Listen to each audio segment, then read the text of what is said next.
Here's another story for Wayne about Wayne. This guy sent me an email and he told me, he said, man, that character that you talked about in those two stories, Wayne, he reminds me of a guy that I grew up with, one of my older family members who was a get-over type dude in the hood, always trying to see what he can get, always see who he can get over on and all that type of stuff. So I'm going to tell you guys a story about Wayne, how he actually went to prison. Now, the day before Wayne got arrested, I was there when it happened, but I wasn't I wasn't right where I was there, but I wasn't like right where it happened. So Wayne is in the streets doing drugs and everything. He has an old reputation of being a hustler. So he's in his 60s, but he has a reputation for being a hustler. So all the dope boys who are in their 40s, 50s, even late 30s have heard about Wayne's previous get money days, or they may have seen him during that period of time. So they have this expectation that, hey, Wayne is always in the streets. Wayne knows all the drug addicts. If we can give Wayne a package, he can make money because he knows everybody. So that's the appeal. Even though Wayne has a reputation for getting over on people, he also has a reputation for being a guy that was getting a lot of money in the past. So he gets a lot of chances, right? So Wayne, at this point in time, has gotten cut off. He's gotten cut off. Because what he would do is, he would get like an eighth of whatever drug, heroin, cocaine, crack. He'll get an eighth from somebody, and they'll front it to him. So when it's time to pay that money back, Wayne's telling them, look man, I messed the package up, I don't have the money. But in reality, he used that money for himself. He kept it. And what he would do is, since so many people remember Wayne from when he was getting money, he could go to somebody else, another dope boy, and get another eighth fronted to him. So he'll go to one dope boy, get an eighth, and then say, hey, I don't have the money, I messed the package up. Whole time he has the money. And he'll go to this next dope boy and get a package from him. Now he has a fresh package, makes the money from it, tells him, hey, I don't have the money, I messed the package up. And Wayne is one of those lovable dope fiends.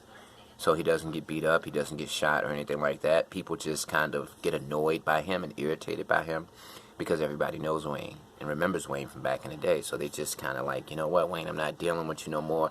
If you ever come to me for help, I'm telling you no, to hell with you. That's their attitude. Wayne is the kind of guy, he'll get he can get a whole ounce of drugs in an hour. Call somebody, hey man, I got a white guy, he wants to get an eighth. Alright, I'll give it to you, Wayne, because everybody remembers Wayne from back in the day. Call another guy. Hey, I know a white guy wants an eighth. Let me grab it from you, drop it off to him, and I'll bring you the money back. But Wayne never comes back. So that's what we're dealing with, right? So it's a regular day in the neighborhood, about 10 o'clock in the morning. Wayne's walking around the neighborhood. Strip mall. Everybody hangs out at the strip mall. Bunch of barbershops. We're in the hood. Nothing but drug addicts and shoppers who are in this strip mall. But it's the hangout. That's where all the activities happen. So Wayne's by a barbershop with his homeboy, and a barber comes out to smoke a cigarette. Wayne's talking to the barber. This barber just so happens to also sell crack on the side. So Wayne is talking to the barber, and the barber's smoking a cigarette. And as the barber finishes his cigarette and turns around to walk back to the shop, he drops an eighth of crack out of his pocket. Literally just like that, right? Wayne sees it, picks it up real quick, puts it in his pocket. About an hour later, the barber goes to Wayne and everybody, hey, I lost my pack. Did you see it? Wayne's like, no, I'll help you look for it, though. So Wayne has this eighth of hard. And 3.5 grams of hard, how much can you make off that? 3.5, whatever, let me see something. 3.5, each 3.5, so I guess about 100, yeah, so he probably made about 300 from it. 300 maybe. Selling a point for like $20, which is bad, but that's how Wayne gets down, 20 a point, So he makes $300 off this package, this eighth that the guy dropped. And he goes into his regular trade, heroin. That's what he deals in. That's his thing. That's his main thing. So he buys an eighth of heroin with the money that he made from that eighth of crack that he found on the ground that the barber dropped. As soon as he gets the eighth, He has it in his pocket. Mind you, the strip mall is where everybody's hanging out at, where all the activities happen. Wayne has an apartment that's literally right there, 3 minutes away. He can walk from the strip mall to his apartment.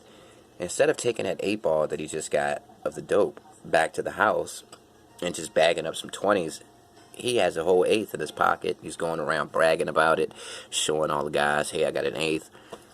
Guess what happens? The police in the area know exactly who Wayne is. They see Wayne, and they just want to talk to him because they know he's always into stuff. So a cop pulls up to Wayne just to talk to him, just to shoot the, he was just going to joke around with Wayne, like, hey, what are you up to, Wayne? Wayne sees him coming in his car, creeping along, right? Wayne's sitting in front of a laundromat. Wayne runs away. Now the cop has a reason to get him, right? He gets Wayne, finds the 8 ball, and Wayne went to prison for 2 years. And everybody in the hood, after that happened, once everybody found out what happened when that barber dropped that eighth and Wayne picked it up, everybody said, so you found an eighth, you picked it up and helped that man look for it, you sold it, and you used that to buy an eighth of dope, and you get caught with an eighth. So you stole an eighth from the barber, and you get caught with an eighth, and that sent you to prison for 2-3 years, right? Which is why he's in prison now. So that's karma. That's how the streets operate. Peace.